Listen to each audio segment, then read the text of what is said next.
So we gotta get ready. We gotta get ready, right? There are these teeny little things. They come from China. This is coronavirus thing.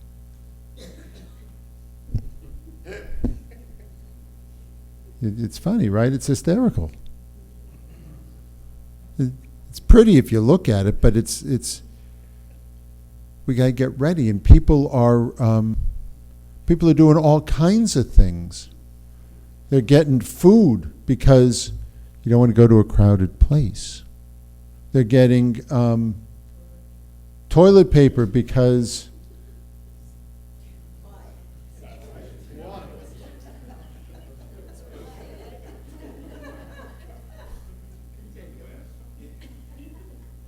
no, people are preparing for all kinds of things, and it's interesting once you start preparing for one thing, they're getting medicines, which is probably a good idea to have extra medicine stored up. It's probably a good idea. And then when other things start to happen, like they look and they see the stock market is saying there's something underfoot, and there's some people who think, well, gee, you don't know what who knows what's going to happen? Who knows what's going to happen? All kinds of different things. What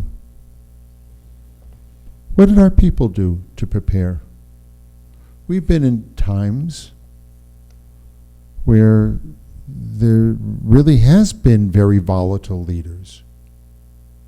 We've been in times when there really are huge threats at our doors. There have been times where we really do have to get up and leave. There have been times when the economies have collapsed. What did we do? Can we learn from our tradition? Did we run and stockpile gold? Did we put in reserves of water and non-perishable foods? Did we find places where we could run to? What did we do? Because maybe we can learn from our history. Maybe some things apply. Well, this week's Torah portion, it talks about some things that are kind of relevant. We were refugees. We were refugees. We were fleeing Egypt. And we did take with us, the gold and the silver and some jewels and stuff like that. Not that you can eat them, but you can use them to get different things. It's an easy way to carry stuff. Our goal was to find a place where we could just be, a place to dwell, a place where we're not going to be shaken up from our roots, a place to dwell and a place where we're not going to be shaken. That's kind of a goal. That's a goal we've had for lots of different times in our lives. And that's really what I think a lot of people are looking for right now. They're getting shaken up, they're getting scared, whether it's the environment or the political situation, anti-Semitism. People are scared. They want a place to dwell in safety. They want to not be shaken. Well, this week's Torah portion talks about what we did with some of that stuff. And we sought to make a dwelling place for God's presence.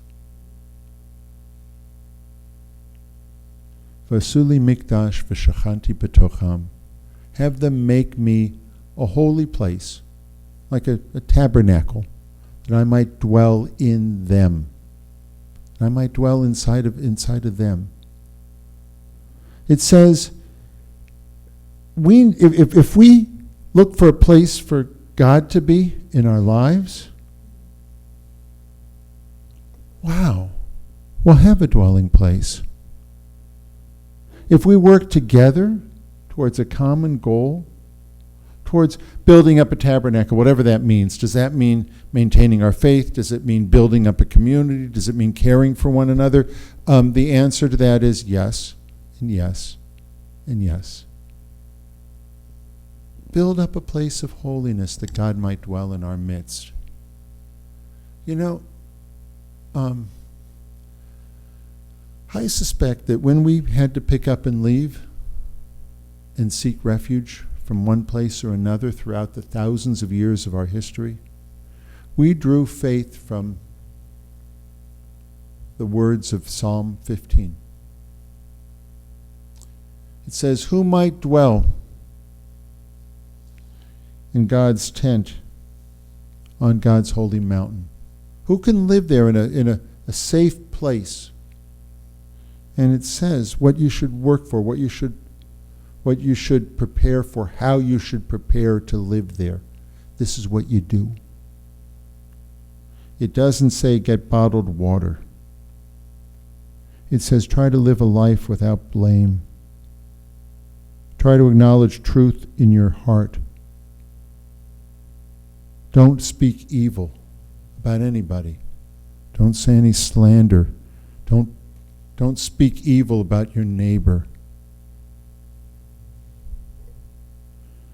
You should turn away from people who were contemptible. Don't honor them. Don't honor contemptible people. People who are don't give them honors. But for someone who has a sense of awe for God, that's a person to be next to. And if you say something, you're going to do something, you do it, even if it's to your detriment. That's the kind of person that lives in God's tent. It says, never lend money at interest and don't accept a bribe against the innocent. A person who acts this way shall never be shaken. You know, that's Herb Shook's favorite psalm. And it talks about what you should do during a day. You know, do what you say you're going to do, even if it's to your harm. Just do it. Don't say anything bad about anybody else. No, you don't. You don't at all. Don't take any kind of bribes. And if you do, you'll live in God's tent. You'll never be shaken. This is the way that we prepare for calamities. And amazingly, the best thing that you can do to prepare for calamity is to be friends with your neighbors. Develop a community. Be friendly with them. It's the best thing you can do. It's better than getting an alarm and a gun. Actually, you know what's better? You know what protects your house better than a gun?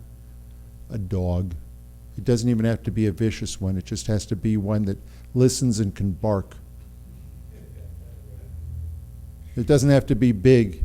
As long as it can listen and can bark, it protects your house better than a gun. I didn't make this stuff up. Isn't that interesting? Get to know your neighbors. Get to know them. Build a community. Build up a sense of holiness. Stand by your word. Be a good friend. That's how you prepare for calamities. Isn't that fascinating? That's kind of what our tradition is telling us here. Have them make me a sanctuary, a place of holiness, that I might dwell in their midst, and we will have a secure dwelling place, and regardless of what happens, we will never be shaken. They don't tell you that. They don't tell you that on the news. They tell you, what do they tell you? Buy as much groceries because you don't want to talk to anybody. Don't shake anyone's hand. They say, work from home. Don't see people. Be all by yourself. They say, be sure that you have a stockpile of food to last you until is it really food that you want to eat anyways? And it's interesting because when you're there, it's not like you feel, when you're home shut in and everything else by your own choosing, it's not like you feel, wow, this is holy. It's not like you feel, wow, I will never be shaken. You feel like, I think there's a lot of wisdom in our tradition. Make a place of holiness, and God will dwell in your midst. Keep your word. You'll never be shaken. Care about others. I think there's a lot of wisdom in that. With that, I just want to say how wonderful it is to have our cantor back. It's nice. And you know what? We're very happy for you that you had a nice time with your wife, with your family. He's got great pictures of the reason that he's a grandfather. Definitely asked to see the pictures. Can I add just one thing to your words, the beautiful words? Do I have a choice? Hopefully not. There is some sunshine. There's one country in this world that just announced that there will be a vaccine in 3 weeks. Israel will have a vaccine in 3 weeks. Cool. Baruch Hashem. Upcoming things this week. Next, not this weekend, but next weekend on Sunday, we're going to celebrate Purim. You know, we've got 25 different Purim Megillah readers this year. We could have 26 if you say you want to read it too. It's only one line, and Cantor makes a recording of it and emails it to you. One line. What is it? 10, 15 words?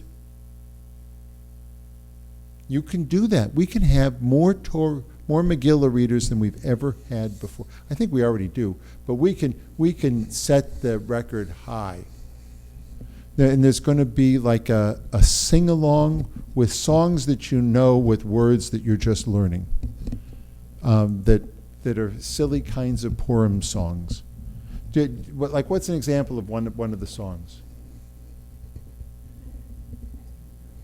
Yeah. La Yehudim Haita Ora V'Simcha. So, well, it just says among the Jewish houses there's light and joy.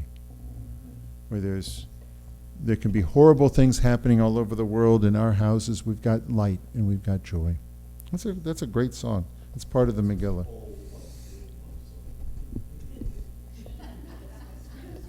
Oh, yeah?